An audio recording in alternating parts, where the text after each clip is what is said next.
Erica here, and I'm here today with the Booktube SFF Babbles video for today, which is Wednesday, March the 8th. For those of you who don't know, Booktube SFF Babbles is a project that kind of goes along with the Booktube SFF Awards, which happens once a year, and every Wednesday throughout the duration of the read-alongs, after the shortlist has been announced, we discuss a different topic every Wednesday. So today's topic was rather difficult. It is top 5 science fiction and fantasy books. This is also a crossover with Top 5 Wednesday this week. And in honor of International Women's Day, I have chosen 5 books by women as well. Honestly, when I sat down to do my list, there was only going to be 1 book by a man on the list, so I just went for it and decided to do all 5 books by women. So these will probably come as no surprise to most of you. I have 2 books from one author on here, and I had quite a list when I sat down to start thinking about this topic and kind of narrowed it down based on books that have really resonated with me and that I've thought about a lot ever since I read them and that I would really love to read again or that I have reread. So here we go. These are in no particular order because I could not rank them. Not possible. Let's start with the only sci-fi on this list. I don't read a ton of sci-fi. I'm getting a little bit back into it currently, but I had to include The Long Way to a Small Angry Planet by Becky Chambers. A lot of you have probably heard about this. A lot of you have probably read this book. It is about a crew in space who repairs wormholes basically and builds new channels, and they are on a long journey to a small angry planet. And it's really beautiful, really focused on the characters, and the world building is amazing. They travel to a bunch of different planets and each one has their very own unique culture, and I loved this book. It made me laugh, it made me cry. The human emotions depicted in it are so real and so raw that it really gave me a lot of feelings.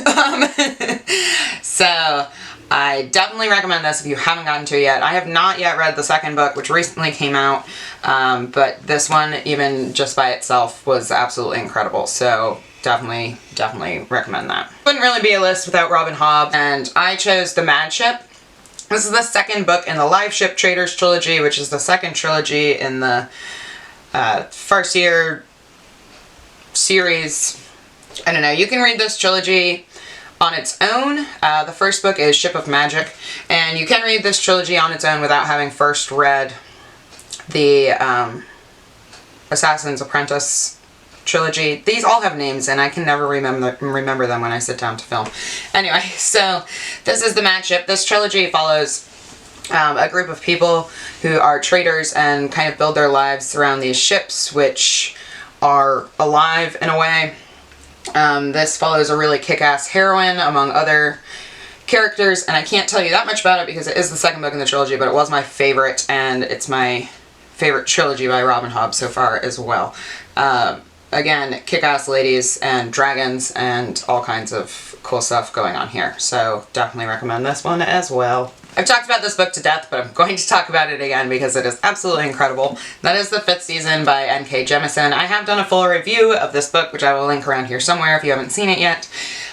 This was one of my favorite books of 2016. It's the first book in the Broken Earth trilogy. The second book, The Obelisk Gate, is currently nominated for the novel category for the Booktube SFF Awards.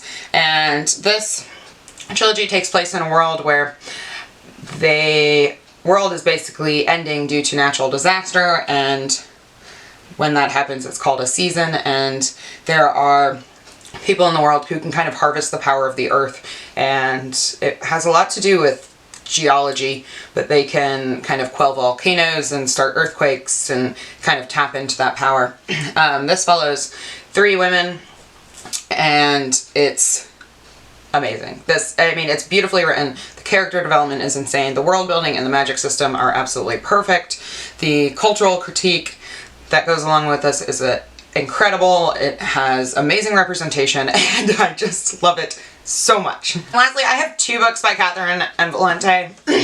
For those of you who've been watching my channel for a while, you know that Catherine Valente is one of my favorite authors, and I have read many of her books, and they are all amazing. The first one I'm going to talk about is The Girl Who Circumnavigated Fairyland in a Ship of Her Own Making. This is the first book in the Fairyland series, which is a middle grades fantasy series about a girl named September who gets swept away from her home in Nebraska and transported to Fairyland. It's very whimsical. It's a little overwritten in a really beautiful way, so if you don't like that, you probably won't like this book.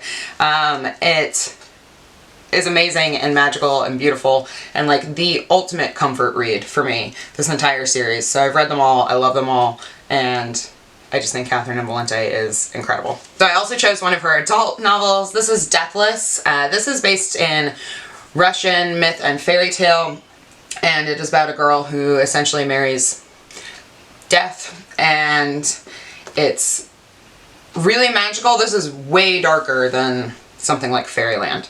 This is really dark, kind of brutal. Again, it kind of awoke something in me, like it really tapped into my emotional core, and I absolutely adored this. Again, it kind of pairs the whimsy that you find in something like Fairyland with kind of this dark fairy tale-esque, like very raw style of storytelling. So I absolutely adored this. Not to mention that it does delve a little bit into Russian history again, which was very interesting, and it is just very unlike anything I had ever read before. So I have been thinking about this book ever since I read it, and I absolutely love it. Those are my top 5 science fiction fantasy books. Honorable mention to Patrick Rothfuss's The Name of the Wind, which was originally going to be included in this video until I decided to go with All Ladies. But other than that, I probably would have cut one of the Valente books because you don't really need 2 books from one author on a list, but she's amazing. So honorable mention to that, which is the first book in the Kingkiller Chronicles. Also incredible. And that is all I have for you today. Please share with me your favorite science fiction and fantasy books. I'd love to hear about them. And if you did a video for the Booktube SFF Babbles, do let me know, because I would love to check it out. And I will talk to you all in the comments and be back soon. Thank you so much for watching.